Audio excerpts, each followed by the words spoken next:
Building a portfolio with Fidelity Basket Portfolios is kind of like making a sandwich. It's as simple as picking your stocks and ETFs, sort of like your meats and other topics, and managing it as one big, juicy investment. Now that's pretty good. Learn more at fidelity.com/baskets. Investing involves risk, including risk of loss. Fidelity Brokerage Services, LLC. Member NYSE SIPC. Support for Hot Take comes from the Southern Environmental Law Center and its podcast, Broken Ground. In the latest season, listeners journey to Boxtown, Tennessee, a Black neighborhood on the edge of Memphis, tucked into a bend of the Mississippi River. This community has a rich history, and its residents cherish their deep ties to the land. Here, people young and old, hailing from all corners of the city and beyond, came together to fight the environmental injustices and threats to their quality of life posed by a controversial crude oil pipeline. In the course of telling this story, Broken Ground uncovers the stories of the community who pushed back against the project through grassroots organizing, legal advocacy, and unwavering determination. Find out how a crude oil pipeline went from imminent to canceled from the people on the front lines. Listen to their story in the latest season, now available wherever you get your podcasts, or stream it directly at brokengroundpodcast.org. Hey, hotcakes. Welcome to Hot Take. I'm Mariana Hegler. And I'm Amy Westervelt. Today, we are bringing you an episode we've been excited to plan for a long time. We put a call out a few weeks ago for folks' science questions for our friend, Dr. Kate Marvel, amazing NASA climate scientist. And she came and answered all of them and more. Yep. So yeah, we're excited to bring you that. But first, we wanted to talk a little bit about what's been going on in the world of climate this week, starting with, of course, Hurricane Fiona in Puerto Rico. Oof, man. Yeah. It's been pretty bad. So some parts of Puerto Rico have gotten more than 22 inches of water and flash flooding. The videos have been absolutely terrifying. And I remember in the lead up to this being like, oh, well, Fiona wasn't quite a Category 1 when she passed over Puerto Rico. And to my mind, that meant not be terribly concerned. Right. However, today's storms are not like yesterday's storm. A Category 1 in 2022 does not mean the same thing it meant in 2002. So while Fiona wasn't that much of strength, she had a lot of water. And a lot of water can do a lot of damage, especially if it just sits there, which is what I think Fiona did. Yeah, I heard that, I think yesterday was the first sunny day that they've had since the storm hit. So yeah, then, it's sitting there. And of course, Puerto Rico was not in any way recovered from Maria, which was just 5 years ago.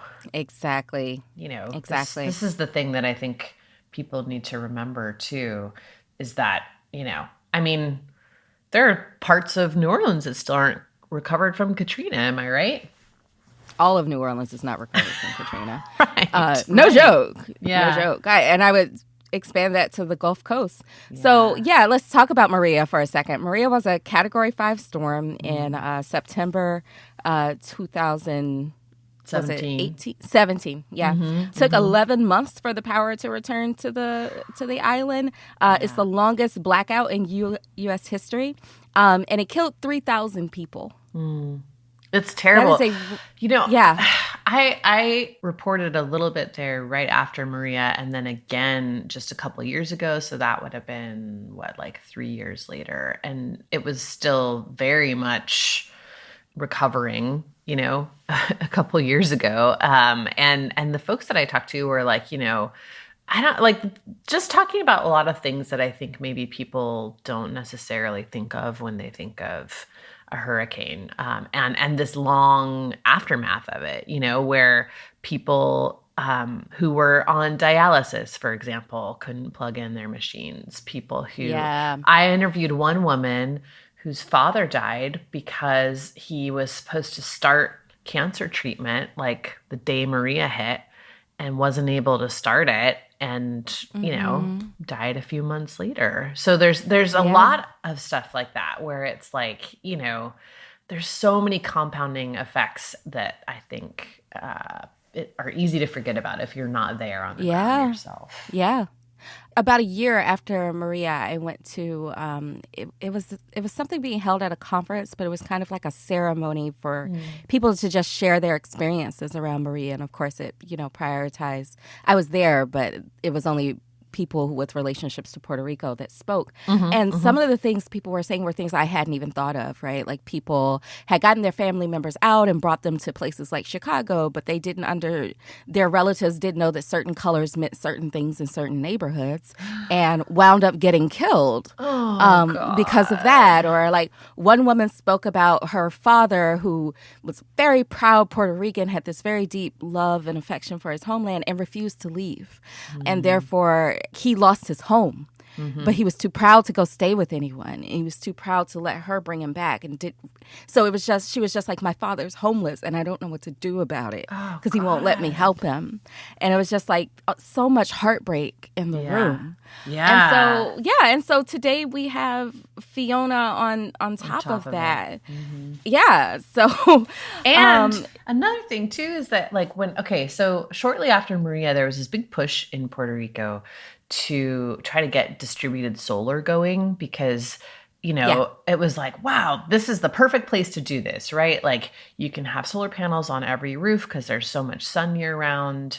There was a big, kind of push to get more and more people trained in installations and to figure out manufacturing locally, all of this stuff.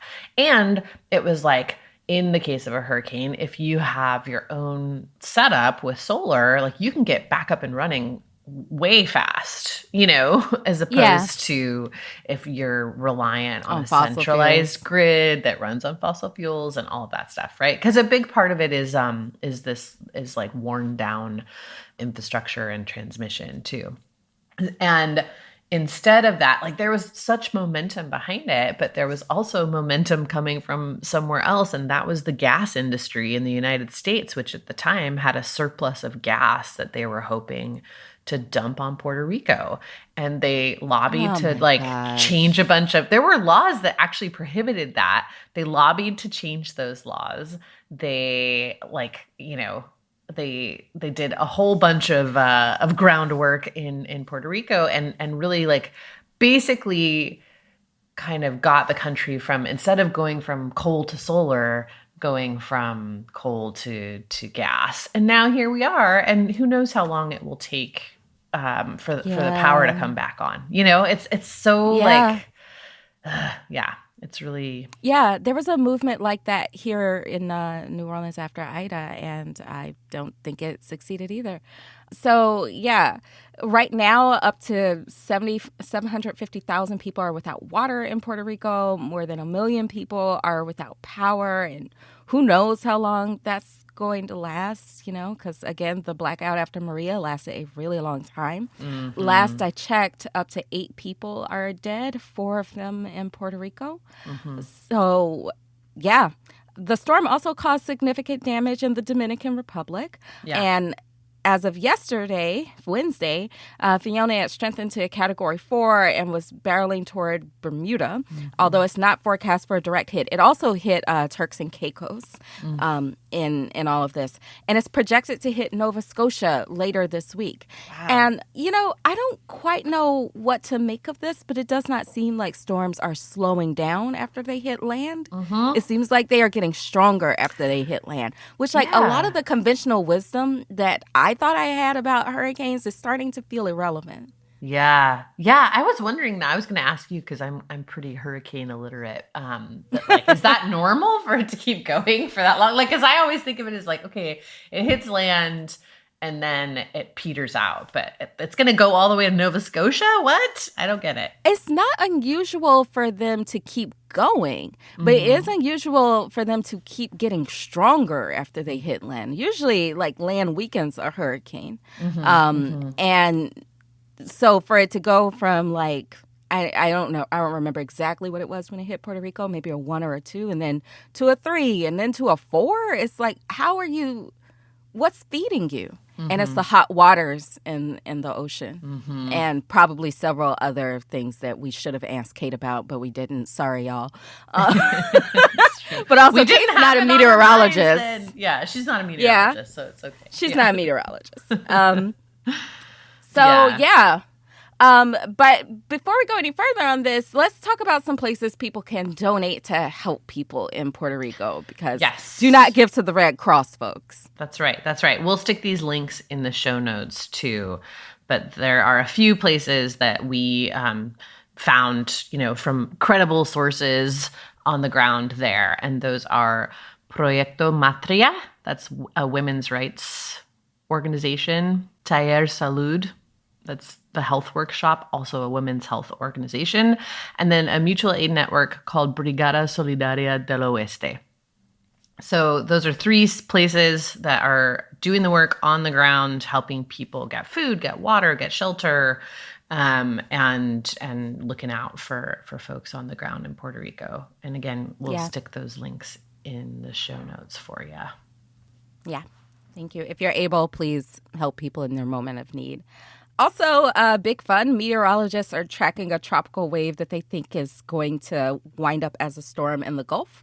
It's way too early to say how strong the storm would be, what part of the Gulf it might go to, or even if it happens at all. Like, it's early enough now that nothing could wind up happening. But judging from all of my Instagram feeds and the the meteorologists that I follow and trust, this is one to keep an eye on. So if you live in the Gulf Coast, now is the time to, check all your batteries, check your supply levels, make sure your car is in evacuation shape, make sure your neighbors are good. Now is the time to check all of the pieces of your evacuation and your safety plans. So yeah. Ugh. Take care of yourselves, folks. I know. I hate it so much. I kind of don't let my car get below a half tank of gas throughout all of hurricane season. That's smart. Just in case. Yeah. Just in case. Yeah. Yeah. So that's everything going on in Hurricane Land. I also heard that there's a permitting forum bill that the text finally came out. Yeah. I know it's crazy long, but I also know that you're an insane reader. Have you read it? I have read it, and it is... Wow. Every bit as bad as everyone was fearing it would be. We're going to get into more analysis on that next week. But the headline is, yes, they're trying to shove through the Mountain Valley Pipeline. There's a thing in there about blocking any litigation on it. And also if any litigation does come up, dictating which court will hear that case, which is insane. And a truly insane thing for the federal government to sort of step in and decide. Yeah, lots of other details that we'll get into next week, but it ain't good. It ain't good, folks. Yeah, I have a lot of questions, but I'll save them for next week. And of course, this is being pegged to the budget bill that is required to keep the government operating. So that is unfortunate, but there's actually quite a few Democrats that are like, this is bullshit, including Tim Kaine. That one really, I'm like, okay, I knew that, because he's from Virginia. I remember him. Yeah, because he's from Virginia, he might, because Mountain Valley Pipeline doesn't just impact West Virginia, Joe Manchin's state, it also impacts Virginia.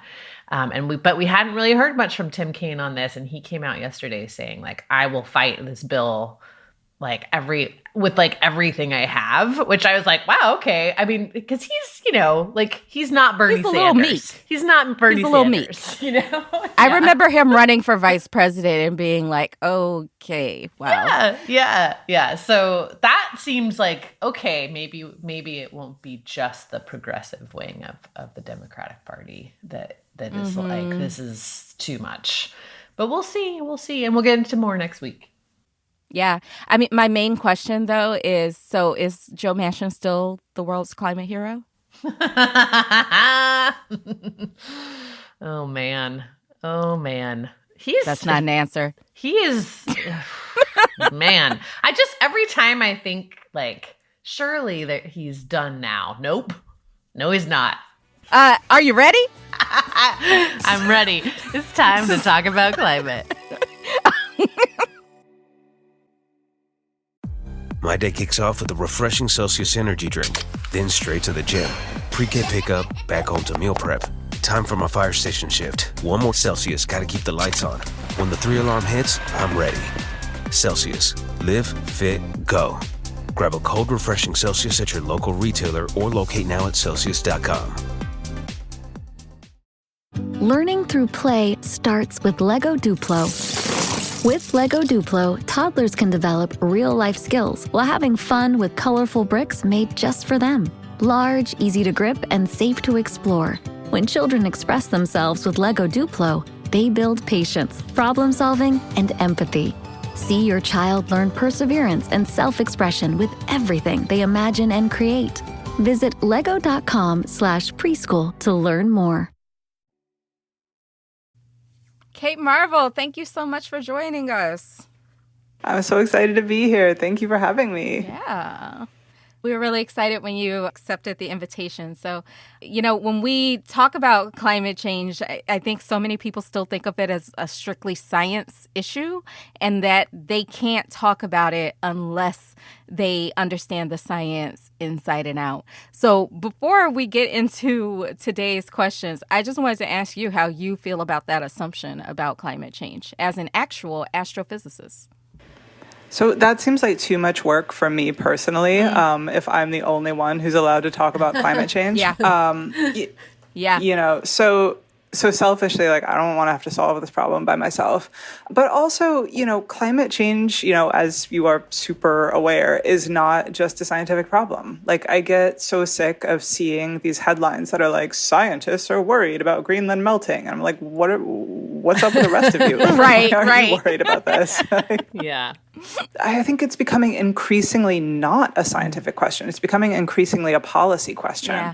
And, people ask me all the time, what do you think of this policy or that policy, or should I buy an EV, or what should I do? And I'm like, I don't know.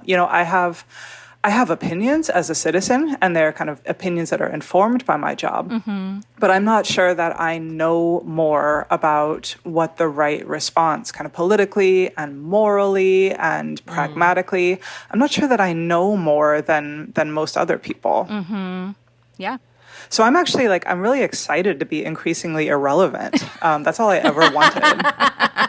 Kate, you're never going to be irrelevant. So sorry to break it to you. I don't think that's going to happen. Oh, man. But yeah, we do have a ton of questions from our audience for you. So, Amy, you want to kick us off with the first one? Yes. I love this question because I also kind of have it. And it relates to your job as well, Kate. What does NASA have to do with climate change? Why are we always hearing from NASA about it? So NASA knows a lot about planets, and we live on one. So, yes. NASA's done a lot of work looking out, sending up satellites and probes and various things to look out at the cosmos, and that's great. But we also look down. We send up satellites to look down at the Earth, and what we're seeing is really scientifically interesting, which is a great euphemism for terrifying, and it's really useful. So, NASA is concerned and, interested in studying climate change because we can measure it from space, and also because there are a lot of physicists working at NASA. There are a lot of chemists. There are a lot of people with scientific backgrounds. And the same physics that tells you things like why the Earth goes around the sun and, why stars shine, that same physics tells you about why the Earth is changing. We got another question from Rolf, which is a little bit longer. When there's a large-scale melting of the ice caps or glaciers, could this have a temporary effect on creating cold weather in the air that gets shunted more than temperate zones in the winter, even though the ice and water are getting warmer in polar regions? Are there other cascading effects of melting actually warming the water? That's a great question. I'm so glad you understand it, because dog. Well, the reason I love that question is it lets me do my favorite thing, which is complain about the movie The Day After Tomorrow. You mean the cult classic, The Day After Tomorrow, the one that galvanized the climate conversation? You can't stay here.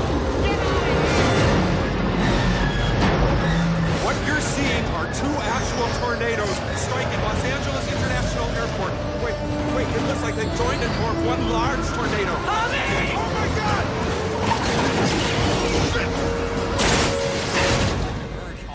I mean, so I, take this with a grain of salt. I saw this movie years ago, and I may not have been in the best state of liquid refreshment, so I don't know that I 100% am remembering it. But as far as I can remember, Dennis Quaid is the only scientist on Earth, despite the fact that he doesn't understand anything about thermodynamics. And he melts Antarctica by taking some ice core samples. And when that happens, the entire Earth is plunged into a deep freeze, and Jake Gyllenhaal gets trapped in the library in New York City. Yep. And they have to burn books to stay warm, and the movie is like highly supportive of this choice. Like, yes, burning books will save us. And, I question that movie's decision to depict climate change as something kind of overnight and cold. Neither of those are, that accurate. But, there's kind of a little grain of truth in that movie, which is that as the Earth was getting warmer coming out of the last ice age, there was a little blip in the temperature. So it's getting warmer, it's getting warmer, it's getting warmer. And then all of a sudden, in geological terms, it starts getting colder.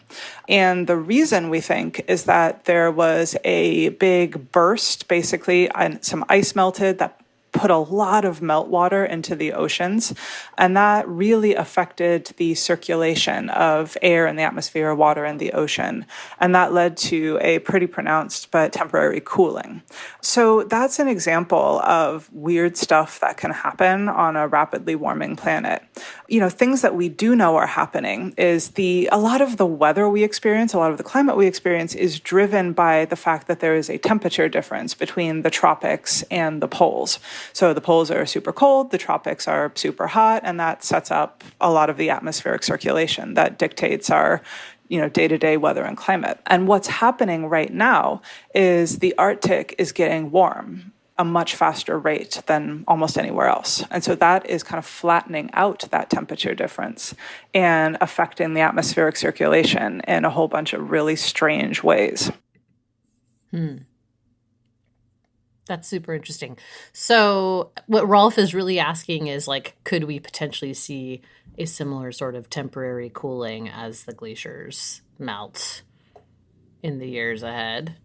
I wouldn't say we're going to see something like the day after tomorrow. What we are actually seeing is there's pretty robust evidence in the summer for the fact that this gradient is weakening, it's doing things to the jet stream, and as a result, we are getting more pronounced and persistent heat waves because of differences in atmospheric pressure.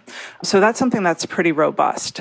In the winter, there's been some suggestions that the fact that the Arctic is warming faster than the tropics and the circulation is changing, that's making the jet stream less stable. That's making the jet stream more wobbly, and that's giving rise to cold air outbreaks, winter weather.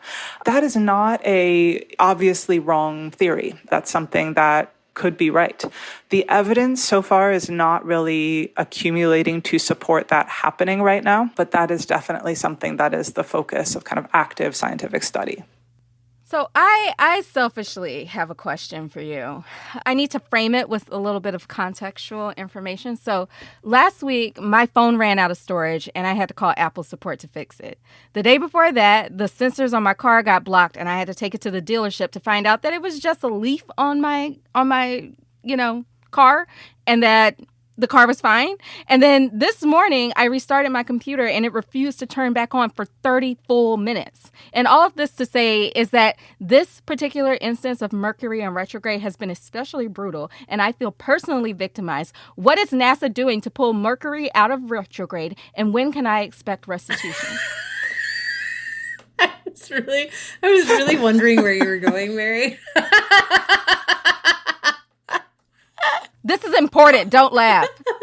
It's like, this is either going to be complaining about Mercury retrograde or complaining about Skynet, and I'm not sure which one it's going to be. I don't know what Skynet is, but fuck it too. How often do you get complaints at NASA about Mercury in retrograde? Do people write in? We got a lot of complaints. I got a lot of complaints about many, many things. But, I'm not sure you want to be asking NASA to move planets. Just out of retrograde. Open a can of worms that, you think climate change is bad? Just wait till you start messing with gravity. God. Oh, God. Oh, is that what retrograde is? I mean, I don't know what it means astrologically because I do not believe in astrology, but... but you're an astrophysicist, though. Like, how does that work? Exactly.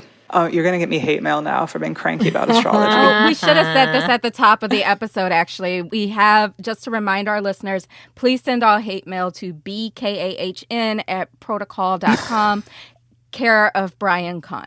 He loves it. All right. Thanks, Brian.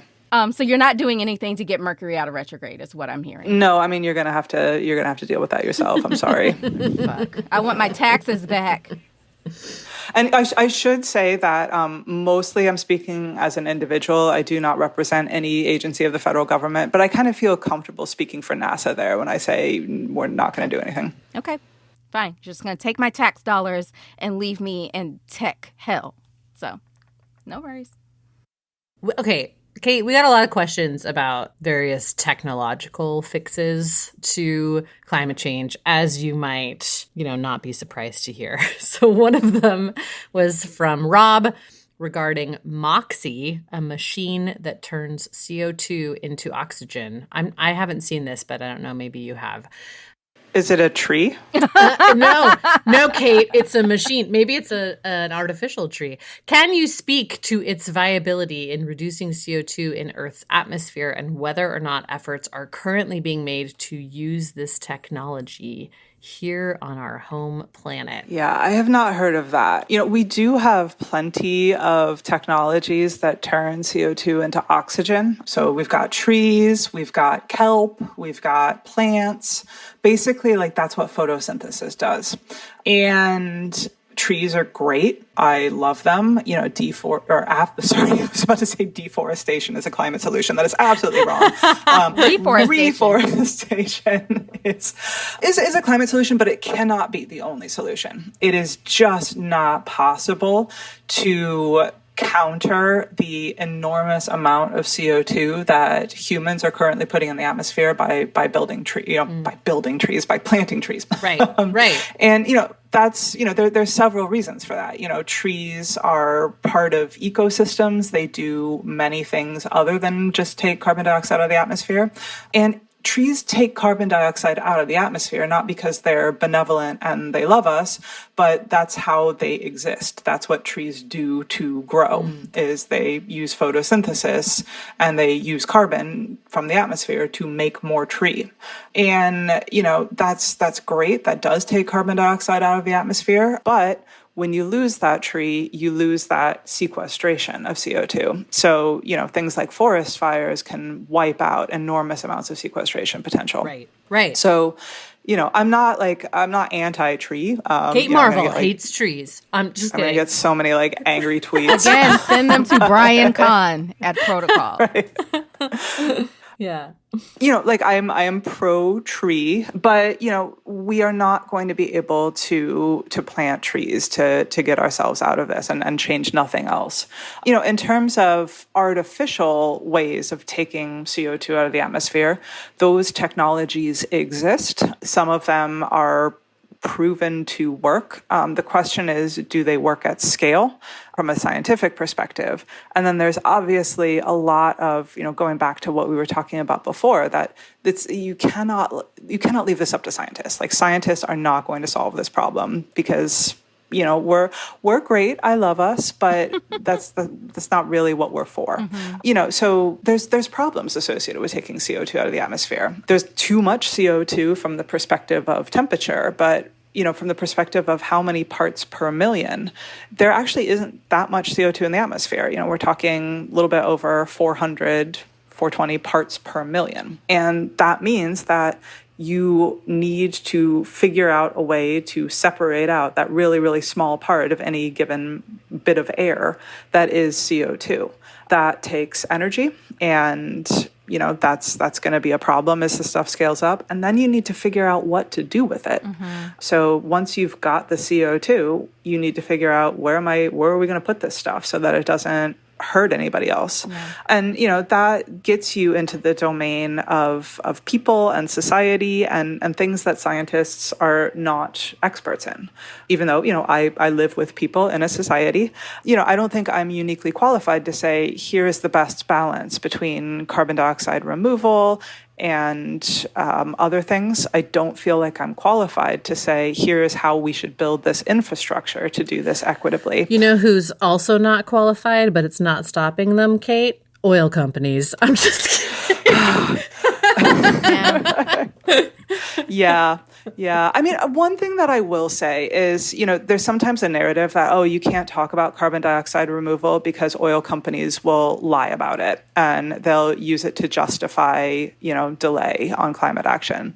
And that argument actually doesn't work for me because oil companies literally lie about everything. Exactly. And they literally use everything to justify delay. Yeah. So, I think you need to be aware of the environment that you're entering, the communications environment when you talk about this stuff. But just the fact that oil companies will lie about this, I think you can't really let that stop you because they lie about everything. Yeah. The environmental movement is really bad about letting the oil companies control everything they say for fear of what they'll say back.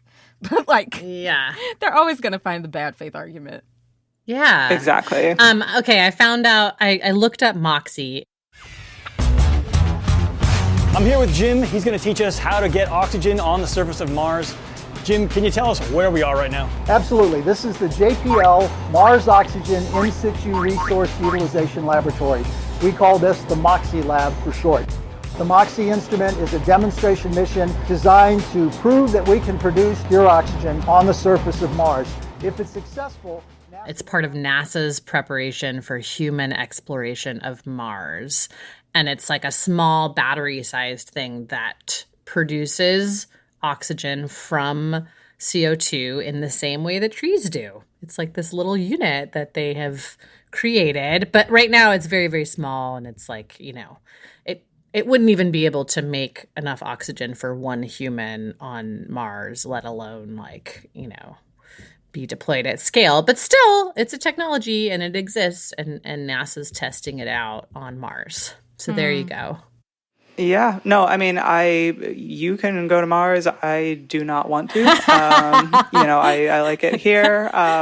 Mars seems like it sucks. No fun whatsoever. But, the problem with carbon dioxide removal isn't the technologies. Right. It's the scale. Mm-hmm. Yeah. It's the questions of how do we do this? How do we do this quickly? Should we do this? Yeah. What do we do? What do we do with the infrastructure? And those are all really important questions, but they're not questions that science is going to be able to provide you a yes or no answer for. Like science can definitely inform your decisions, but we can't say yes or no, and we certainly can't say this is all solved now. Yeah. Another fun fact, Mars is also in retrograde until January 12th, 2023. And let me guess, not Kate specifically, but NASA's not doing shit about that either. Does retrograde mean boring? Because that's what Mars is all the time. Wow. Major Mars hate going on here. Kate, I have a question. What would it take to get you on a spaceship with Elon Musk to Mars? Chocolate. I'm betting chocolate. I don't even like chocolate. I mean, it's fine. I'm sorry, what? I mean, it's fine. I don't dislike chocolate, but certainly I am deeply concerned. Not enough to spend 3 years on a spaceship to Mars with Elon Musk. Is there anything that would entice you to do that? If somebody said, this one thing will solve climate change, somehow, according to some physics that nobody's understood before, if Kate Marvel, and it has to be Kate Marvel, goes to Mars with Elon Musk, then the parts per million of CO2 in the atmosphere will drop to pre-industrial values. Don't question the science. It's just going to happen. Then I would do it. Or, world peace or whatever, but can't have world peace without climate action. Can't have one without the other. Yeah. But I mean, chocolate? I mean, no. Okay. Outside of Elon Musk, though, are you at all interested in going to space? Oh yeah, I am really pro human spaceflight if I get to do it. Otherwise, I'm kind of lukewarm about it. But no, I would love to see the Earth from space. To get that blue marble view and be really moved about it and like have something to talk about at parties for the rest of my life. I would love that. If anybody from NASA is listening, I've told you, please, I want to go. Yeah. But and I'd go to the moon. I'd go to the moon because it's 3 days away, and that seems manageable. Like long weekend. But Mars is too far, and it's just there's nothing there. Yeah, every time I get in a plane, I think I'm going to die. So y'all have fun with that shit. And we're going to go to a break and come back with more questions.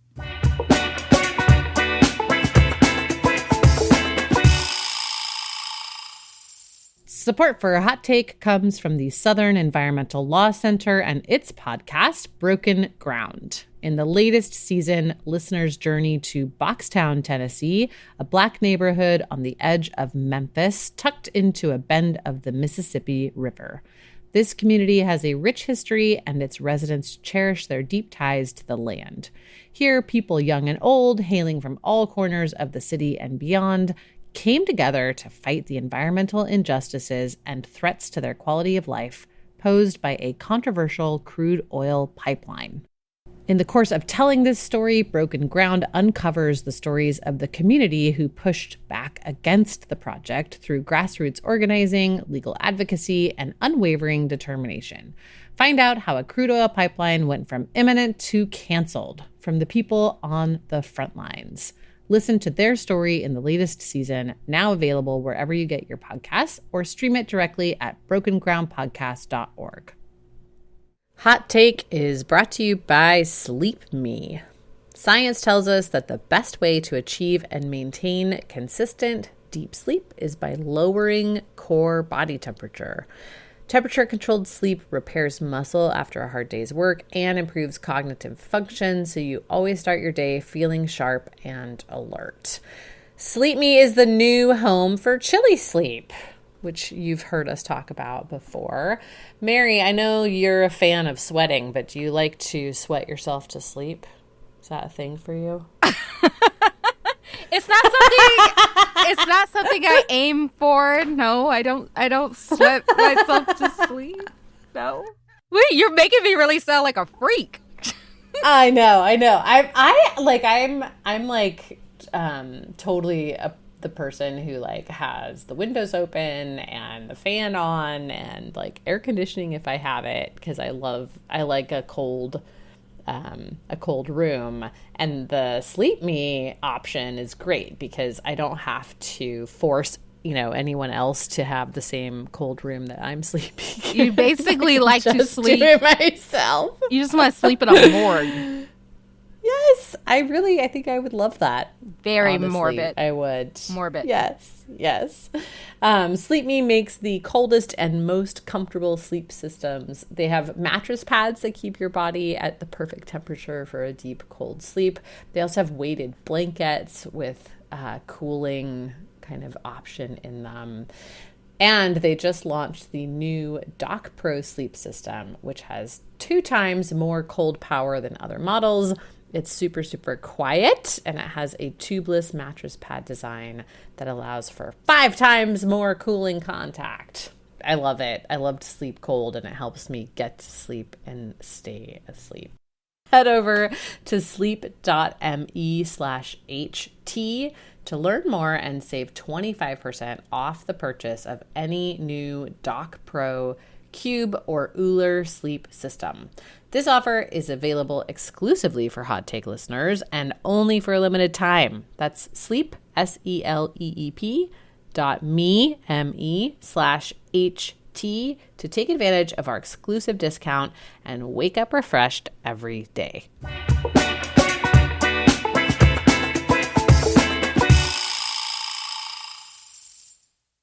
Okay, this next question is from Drew. It says, Can making or repainting things white or deploying mirrors on Earth's surface practically reflect enough light and heat to make a difference in temperatures? Examples, roofs and pavements. Great question. So I'm gonna answer that question kind of more broadly and talk about sort of geoengineering and solar radiation management in general. So, from a basic physical perspective, there's only two ways that you can make the Earth cool down. You can make more energy leave the Earth, or you can make less energy come in. And the way you would make less energy come in is you would block some sunlight that would otherwise reach the Earth's surface and warm us up. So there's been lots of different proposed ways to do this. Painting roofs white. You would have to paint a lot of surface white in order to make a difference in global temperatures. Local temperatures, that's a different story, but we're talking global temperatures here. You could do things like make clouds brighter over the ocean. We're already kind of inadvertently doing this. If you look from space, you can see the exhaust tracks of ships crisscrossing the oceans. It's because as ships sail, they spew out particulates, which seed clouds. So we could do that more deliberately, kind of making clouds that would block some sunlight over the ocean. Or we could do things like make artificial volcanoes. So volcanoes certain types of volcanoes cool the planet. Most recently in 1991, Mount Pinatubo went off and made it in that year about 0.5 degrees Celsius colder. We could do that deliberately. We could spray a bunch of stuff, basically sunblock, in the stratosphere. And all of those things you can't see my air quotes, all of those things would work in air quotes if all you care about is lowering the global average temperature. And it might be that things get so desperate that we need to do that. So I'm not saying, 100% in the future, I will never, ever see a need for these technologies. It may be that, this incredibly imperfect, janky thing, we have to do it because it is the only thing that is going to keep temperatures from rising catastrophically. The reason that it is imperfect and kind of janky is that it is a different thing, heating up the planet by putting a bunch of carbon dioxide in the atmosphere. That is not exactly balanced by blocking sunlight from coming in. That's going to do things to the water cycle. It's going to make rainfall patterns change in ways that we may not completely understand right now. It wouldn't do anything about the problem of ocean acidification, and in fact, it may even make it worse. And there's a lot of things on the planet that like sunlight, including me, including plants, and that might be a problem. So I think nobody, or very few people, there's kind of the stereotype that, there's mad scientists working on this. And I'm not going to say there's no mad scientists. I will not say who those mad scientists might be, but especially on the record. I'm an angry scientist. There's a difference. I see. But, I think the vast majority of people looking into the implications of this just want to use models in order to understand the implications of this and use that to learn more about the climate system. So I think very, very few scientists are cheerleading this. There's quite a few scientists who think, if y'all don't cut emissions the way that we've been telling you to for decades, this may be the only way we prevent global temperatures from reaching truly catastrophic levels. So it's worth understanding this. It's worth doing the research. But I don't think anybody is saying, oh, yeah, problem solved. Let's just do this. Yeah. I actually interviewed the folks that were doing that, the cloud seeding experiment at Harvard. Then they were going to do it like out in the real world in Sweden. And then I think various people were like, please, let's not. But they were really interesting because their whole thing was like, yeah, we're not excited about this. We just think like because the technology exists, one of these days, some psychotic dictator is going to unleash it. And we want to know like what's going to happen. And I was like, you know Yeah. what? Not a bad assumption. Like, I could see that too.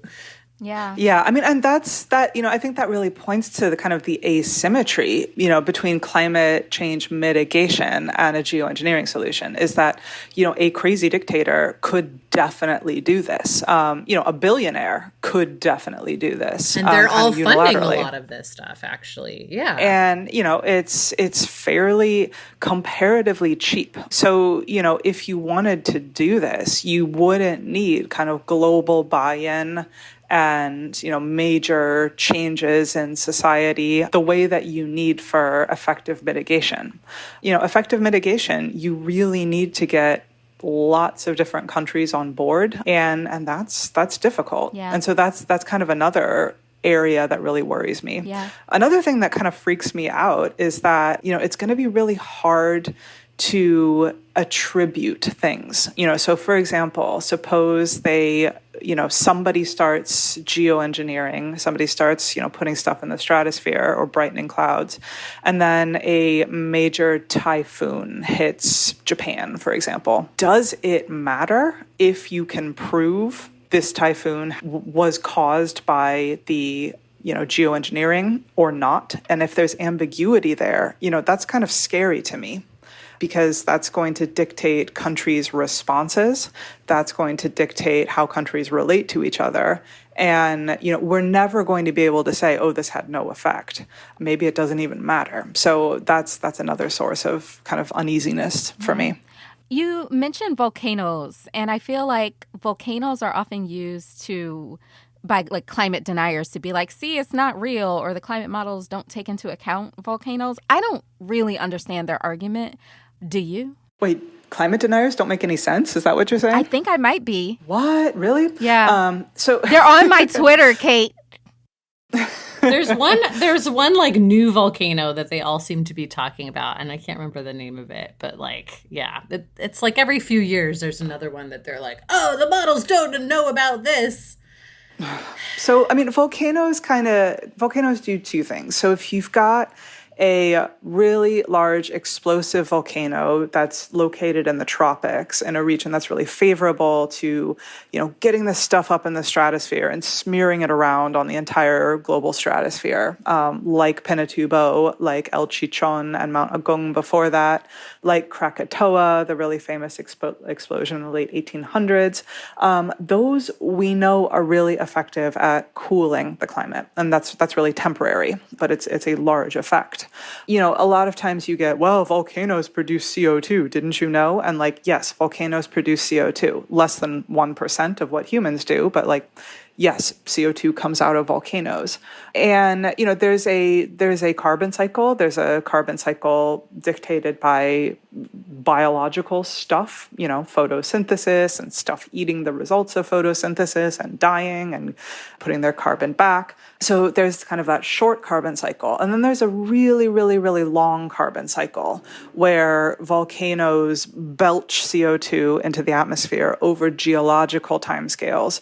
And then that is removed from the atmosphere by rock weathering. And so that takes place over, millions of years, really, really, really long timescales. We know that volcanoes can, over geological timescales, put a bunch of CO2 in the atmosphere. It's what happened at various times in the Earth's history. And we generally see large-scale extinctions, big climate changes. That's one of the reasons we know putting CO2 in the atmosphere makes it hotter and changes the climate. But on the timescales we're talking about, volcanoes do almost nothing. And, I work with kind of some of the experts in here's what volcanic eruptions do to the climate. I'm working on some of those questions myself. And so I get offended when people say that climate scientists don't know about volcanoes, because we know a lot about volcanoes. Mm-hmm. Yeah. Okay, from Maya in Brooklyn, she says, growing up in the 90s, acid rain was concerning enough to teach elementary schoolers about it. Is this still a thing? Whatever happened to acid rain, Kate?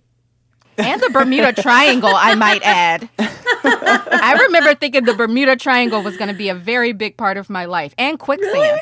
That's yes. so cute. I watched, what was it, DuckTales? Oh, yeah. Yeah. Was that the one where Baloo was like a float plane pilot? No, that What was that one? that was Tailspin.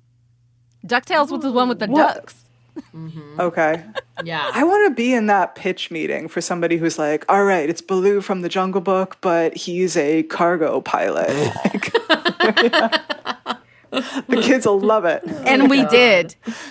We did. They had a great theme song. But you're stalling. What happened to Acid Rain, Kate? Did you disappear it like you did Pluto? Well, clean air legislation. Oh. So, after World War II, you saw massive increases associated with industrialization of pollutants into the atmosphere, things like nitrous oxide compounds and sulfur dioxide. And both of those things come from burning fossil fuels. Burning coal puts a lot of this stuff in the atmosphere. And you can actually see that in global temperatures. There's a little bit of a global dimming happening from about, the 40s, 50s, 60s, 70s. And temperatures don't rise as fast as they would have if you hadn't had that stuff in the atmosphere. Because basically, North America and Western Europe put so much stuff in the atmosphere, so much of this pollution in the atmosphere, that it effectively blocked the sun and made it colder. But that also, sulfur dioxide also contributes to acid rain. And so the concerns that you were hearing about in the 90s about acid rain was tied to the increase in what we call aerosols, the sulfur dioxide, nitrous oxide, a whole bunch of, basically dirt and soot and pollution that power plants were belching into the atmosphere. In the US and Western Europe, in the US we had the Clean Air Act, and then the update to the Clean Air Act in 1990. In Western Europe, there was clean air legislation as well. And, that wasn't perfect. No legislation is generally, did not solve all the problems, but it did have a major impact. So the Clean Air Act and associated legislation did clean up a lot of the sulfur dioxide pollution. And so we saw a decrease in atmospheric aerosols. We saw a decrease, not evenly concentrated, in aerosol pollution. And we saw a decrease in that kind of sun-blocking effect of aerosols. And most importantly, we saw a decrease in the incidence of acid rain. And so it's, I don't want to make it into a really simplistic, happy, everything's fine now story. But I think it is a story of how concerted effort and policy and legislation really can have impacts. Follow-up question. In August 2006, the scientific community removed Pluto as a planet. What did Pluto know and when did it know it? I'm actually waiting on an answer. I'm not at liberty to discuss this. Oh, okay. We'll ask you again offline. All right. So follow-up question, actually, from Maya in Brooklyn. Will climate change increase the number of pandemics we see? Are there particular diseases or viruses folks are expecting to emerge? And what can we expect to see over the next few decades? This is not my particular area of expertise. Things get weird when you change the climate. Things get weird when you warm the world up. You get species migrating in very strange ways. You get viruses emerging in strange places. You get mosquitoes able to live for longer and to live in places where they weren't able to live before. So all of this is happening. All of this is concerning. As far as specifics go, that's not really my area of expertise, but I know that there has been quite a lot of research published on the different pathogens in a warming world, and it's an area of concern. Yeah, I'm really concerned about that permafrost. We don't really know what's in there. Yeah. Some anthrax. I'm sorry. No, I was thinking of, things like, Triceratops flu or some shit. Oh, yeah, there is. There's like old dead animals and lots of random pathogens. So, yeah. How has nobody made that zombie movie yet? How has that not been made? I mean, that seems like a slam dunk for like a Hollywood version of this, right? This is the right? shit. Call me, Netflix. This is the shit I'm thinking about when I'm working out. You know, like when the prehistoric zombies get here, I want to be able to haul ass, and I don't want to be pulling a hammy. So, it's true. It's true. You got to be in apocalypse shape. Yep. Okay. From Kelly, who's a math teacher. I like this question. This is fun. She says she teaches these classes as teaching how to think in systems, and she relates everything to climate. But she says, how could we make this more system-wide? I'm not sure what she means by this, except sort of like understanding climate in general. And is anyone doing the work or restructuring education toward a fossil fuel-free future? And will they hire me? I don't expect you to know all of the answers to that, Kate. But yeah, I'm curious about what you think about how kids are learning about climate, to the extent that any of them are, because I think, I know the last time I looked at this, it was something like half of U.S. schools never mentioned the word K through 12. So yeah, like how would you like to see kids learning about this stuff? I mean, I would love to see, going back to your very first question about science versus other areas of knowledge, I would like to see science and math not compartmentalized. Right now you kind of take your math class and you take your science class and you take your English class. And I teach right now. I teach at Columbia, and I've got, people showing up in my master's program saying, oh, I'm not a math person. And, I'm like, well, you are now.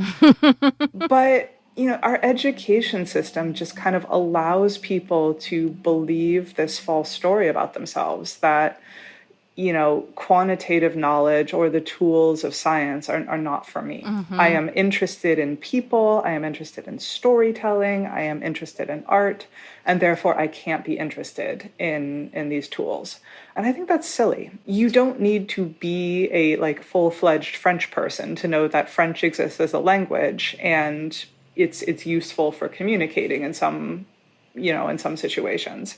And I feel the same way about math and science and physics, that, you don't need to be a professional physicist to know that these tools are available and they're useful in some situations. So I would love to see less disciplinary boundaries. A lot of times people ask me, should I focus on being a better communicator or should I focus on learning the science? And I kind of feel like, well, you have to do both. And that's hard, but climate change is hard. That's kind of my feeling. And I'm really sympathetic to people who don't see themselves as science people or as math people. But I think a lot of that is you secretly are. You've just never been taught that in the right way. Yeah. So what was the name of the person who asked the question? Kelly. Thank you, Kelly. Thank you for thinking about this. Thank you for teaching your students in this way. I wish I had you as a math teacher. Yeah. I wouldn't have wasted so much time hating math and thinking it wasn't for me. So it sounds like you've got a great start, and I hope that you and I and all the other people who are thinking about teaching in this context can get together and can figure this out. Let's go to an ad break.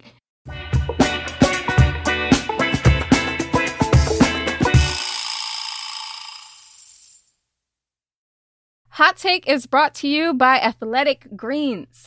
Our partner has a product that I use literally every day, first thing in the morning. It is this little green powder. You put it into some water and you drink it. And it can replace your coffee, or you can drink it alongside your coffee, just like double fist it like I do, because it has all sorts of vitamins and probiotics and vegan collagen to keep your skin looking good in it. I know, Amy, you have your own experience with AG1, right? I do. I like it. I use the powder in smoothies to kind of, I don't know, it helps me wake up in the morning. But I also really love their vitamin D drops. They, I swear they help me not get sick. If I feel like I'm feeling run down, I totally grab those, and they maybe, who knows? I don't know what kind of science is working there. All I know is it keeps me from getting sick, so I love it. Hey, we're not scientists on this show. We're very clear about that. Yeah. With one delicious scoop of AG1, you're absorbing 75 high-quality vitamins, minerals, whole food source superfoods, probiotics, and adaptogens to help you start your day right. This special blend of ingredients supports your gut health, your nervous system, your immune system, your energy, recovery, focus, and aging. All the things. The aging part is really what drove me in because that's my language right there. Yeah. My skincare situation is not a game. Athletic Greens was created when the founder experienced a ton of gut health issues and ended up on a complicated supplement routine to recover. It cost him $100 a day. That's steep. Wow. Yeah, seriously. Wow. Yeah. He created Athletic Greens after experiencing how difficult and expensive it was to create an optimal nutrition routine on your own. Also, for every purchase, we donate to organizations helping to get nutritious food to kids in need, including No Kid Hungry here in the United States. Right now, it's time to reclaim your health and arm your immune system with convenient daily nutrition. It's just one scoop in a cup of water every day. That's it. No need for a million different pills and supplements to look out for your health. To make it easy, Athletic Greens is going to give you a free 1-year supply of immune-supporting vitamin D and 5 free travel packs with your first purchase. All you have to do is visit athleticgreens.com/hottake. Again, that's athleticgreens.com/hottake to take ownership over your health and pick the ultimate daily nutritional insurance. Now, a word from our sponsor, BetterHelp. Mary, we need a lot of therapy around here. Yeah. Am I right? Yeah, we Am do. I right? Yeah, we do. Oh, it's true. It's like a massage for your mental health. I would argue it's a little more essential than a massage. Yeah, it's true. It's true. You know, it's more like, yeah. Going to the dentist when you have a cavity, and we all are deeply traumatized these days. Yeah, I know. Honestly, like between the pandemic, the constant cycle of crises that we're, witnessing and experiencing right now. Climate change.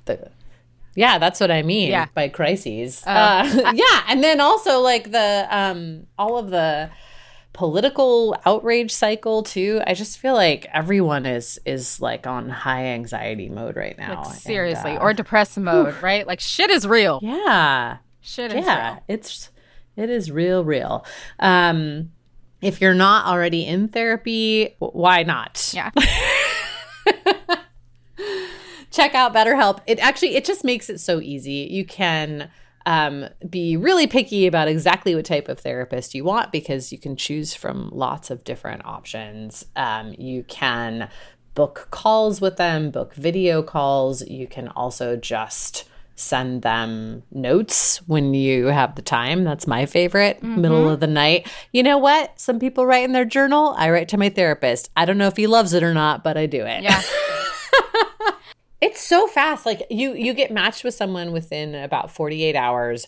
You can, have your first meeting with them fairly quickly after that. If you don't like them, it's super easy to change and you don't have to have a weird interaction with them. You just tell BetterHelp. Yeah. And then they're like, okay, like what didn't work? What would you like? It makes the whole thing very, very easy. And it's like way, way, way, way cheaper than the average therapy too. So with that, visit betterhelp.com/hottake today and you get another 10% off that low price. So 10% off your first month at BetterHelp. That's HELP.com/hottake.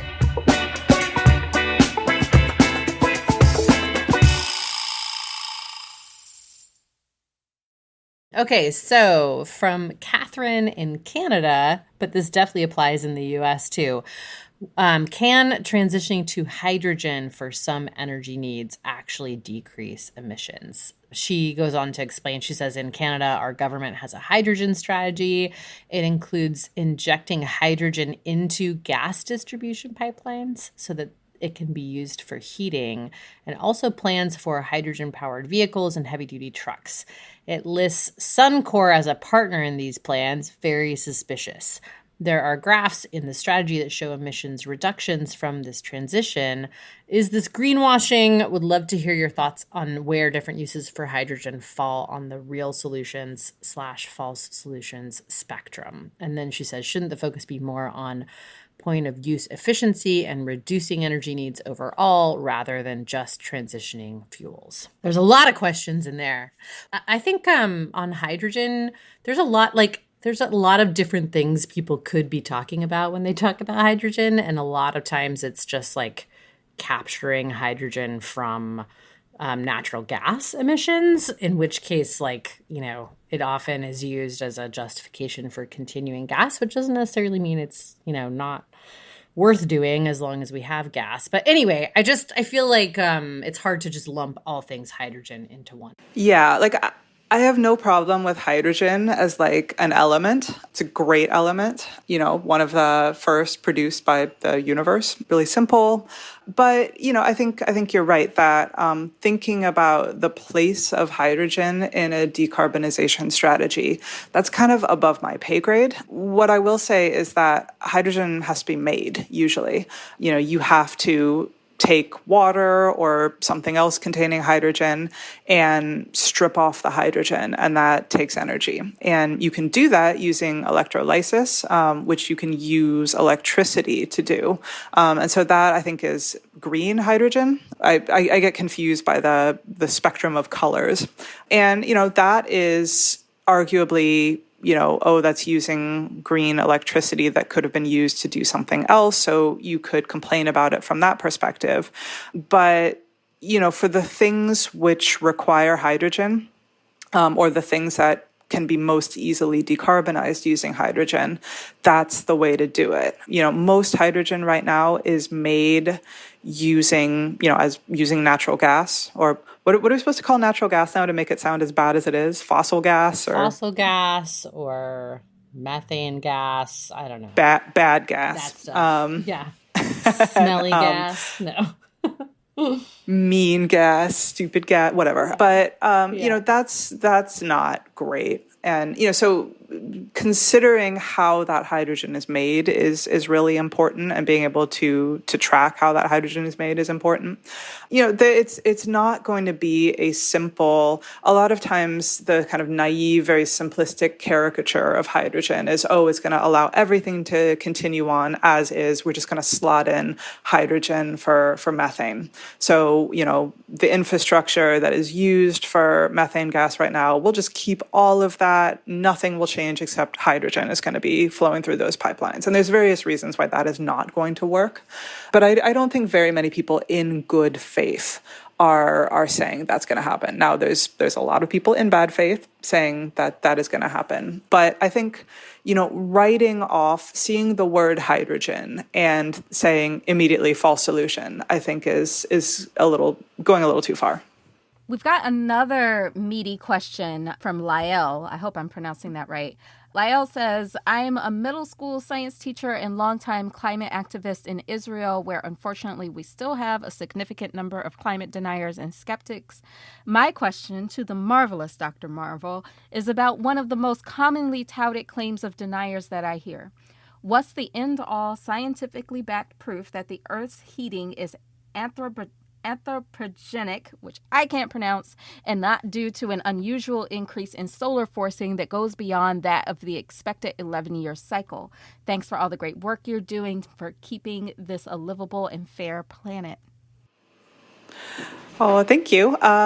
There's so much evidence that the planet is heating up. So there's not really one smoking gun, because you don't need one smoking gun when you've got, I don't know, why do we have to use military metaphors? There's an entire arsenal. Yeah. But I would say one of the really, really, really clearest signs that it's carbon dioxide heating up the planet and not the sun, besides the fact that NASA knows about the sun and is keeping an eye on it. And if the sun was suddenly getting a lot more powerful, somebody at NASA would have noticed. But beyond that, the surface of the planet is getting hotter. The troposphere, which is the part of the atmosphere where all the weather happens, that's getting hotter.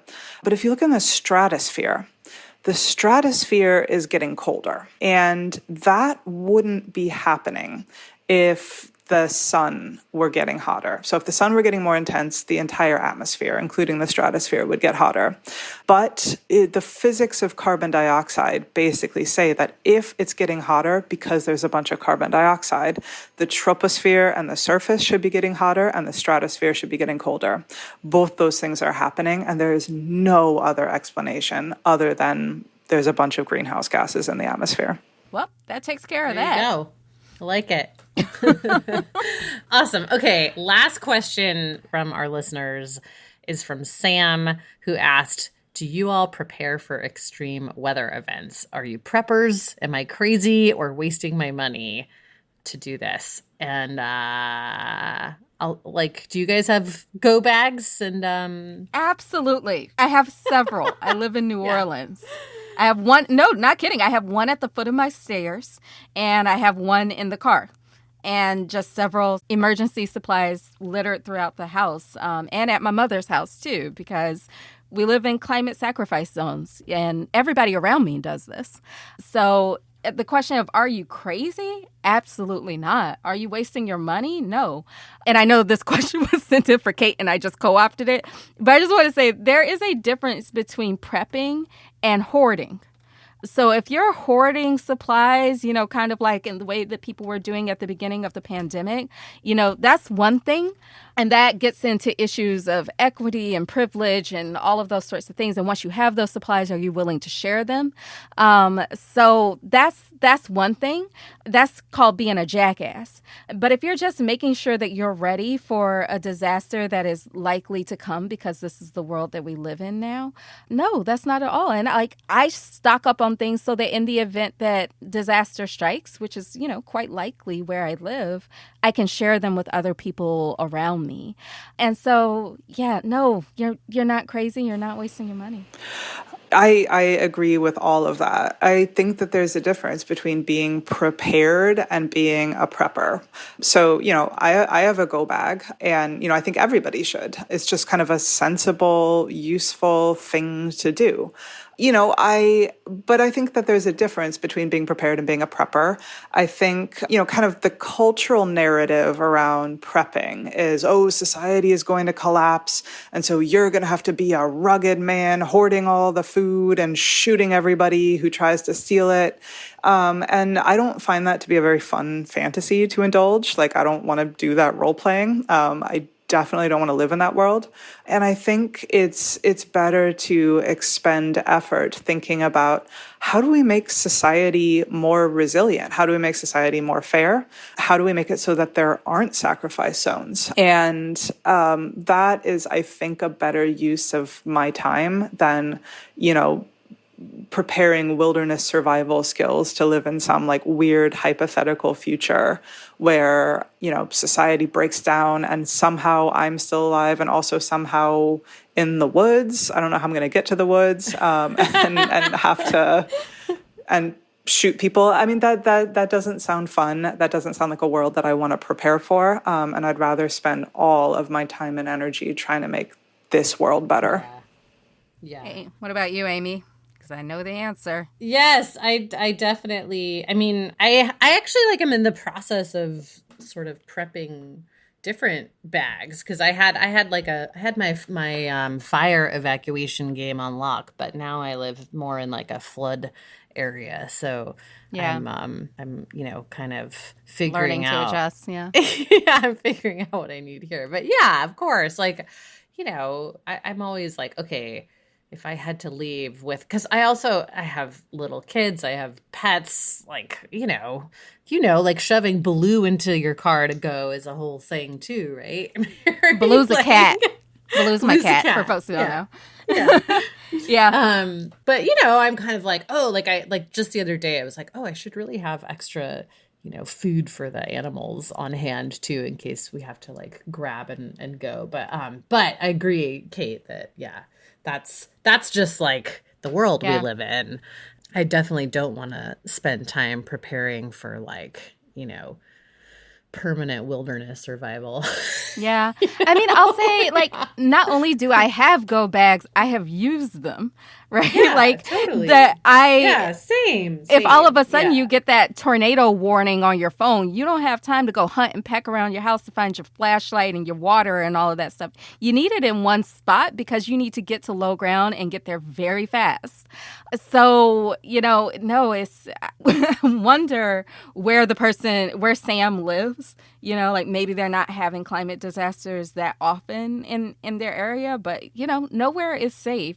And it's better to, have your stuff together literally. Well, yeah, because also if you're trying to buy that stuff in the midst of a disaster, you're going to be out of luck too. So yeah, and I think that doesn't make you a prepper. That doesn't make you a doomer. That just makes you like a sensible person. Right. And I think it's totally possible to both take reasonable precautions that you will almost certainly have to use in the event of a disaster, and at the same time not abandon vast swaths of the world to inevitable disasters. Yeah, exactly. It's all about adaptation and mitigation, right? Like preparing for disasters is adaptation, but also you kind of don't want to let the disasters get worse because then you're not adapting. You can't adapt to chaos. Exactly. Yep. You should prepare and also help your neighbors prepare and factor in other people in your preparedness plans. Well, that's like a more resilient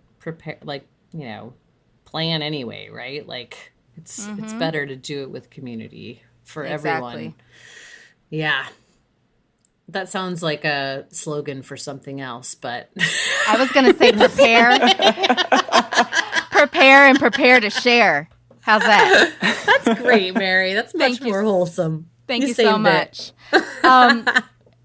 Okay, actual last question, though. So octopuses can shapeshift to mimic other animals and things like coconuts. They can walk on dry ground and turn keys. They can play psychological tricks on other animals. Why is the scientific community silent about the aliens that live among us, Kate? They are absolutely not. There are like whole books about how octopuses are aliens. From scientists?